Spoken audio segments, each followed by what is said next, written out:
부부 사이에는 정조 의무가 있는데 이를 저버리고 부정행위를 하는 경우, 처가 계속해서 외도가 의심이 돼서 와이프를 따라갔다가 혼인 파탄에 이르지 않았는가, 정신적인 손해를 당연히 배상을 해야 되는 것이고요.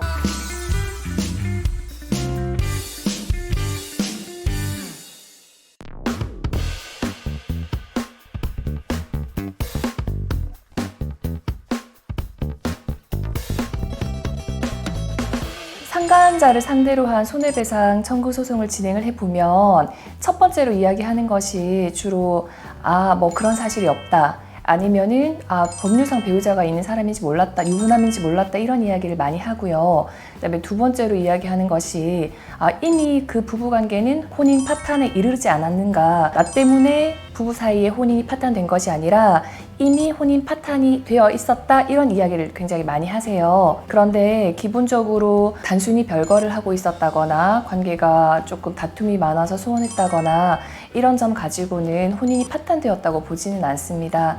그리고 보통은 이제 상간녀 소송이라고 이야기를 많이 하시는데요. 엄밀히 말을 하면 정신적인 손해에 대한 손해배상 청구 소송이라고 하고요. 이걸 이제 쉽게 얘기를 해서 위자료 청구 소송이라고 이야기를 많이 합니다. 그래서 원래는 원만한 부부관계였거나 원만하지 않았다고 하더라도 어쨌든 부부관계가 지속되는 경우에 부부 사이에는 정조 의무가 있는데 이를 저버리고 부정행위를 하는 경우, 여기에서 부정행위라는 것은 성관계뿐만 아니라 깊이 교제하는 사이였다고 하더라도 넓은 의미로 부정행위로 보거든요.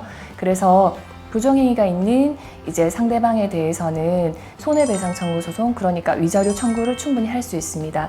그리고 이혼을 하지 않는다고 하더라도, 혼인관계 중이라고 하더라도 내가 입은 정신적인 손해에 대해서는 위자료 청구 소송을 당연히 할 수 있습니다.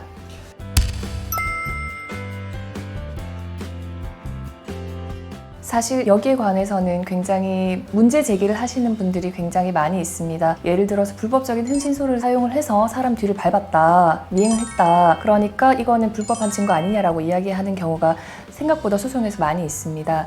그래서 동의를 얻지 않고 사람의 영상을 촬영하는 것 자체가 불법이기 때문에 주의를 하셔야 되는 부분이 있고요. 다만 이제 아내분께서 남편을 만나러 갔다가 우연히 그 앞에서 이제 다른 여자와 만나는 장면을 목격했다라든가 그런 경우에 촬영된 것은 보통 일반적으로 법원에서는 증거로 모두 채택을 하고 있습니다.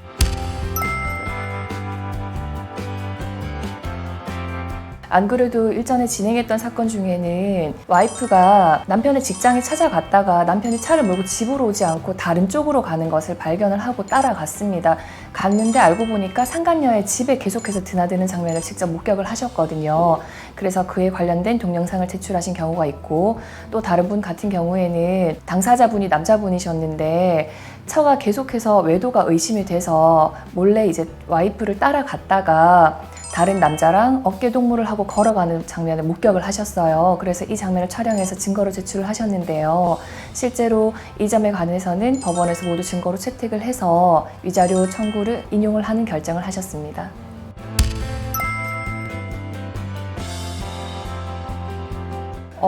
제가 사실 진행해 본 결과에 따라서는 사실 이혼을 하시고 이혼을 하지 않고 이 부분에 따라서 금액이 조금 차이가 있거든요. 왜냐하면 두 사람 사이의 부정행위로 인해서 내 혼인관계가 아예 파탄이 났다고 하는 경우에는 사실 위자료 금액을 더 많이 책정할 수밖에 없는 현실이기도 하고, 그래서 제가 진행해 본 결과로는 이혼을 하지 않는 경우에는 1,000에서 1,500만 원, 이혼을 하는 경우에는 1,500에서 2,000만 원 정도 선으로 결정을 많이 하는 것 같습니다.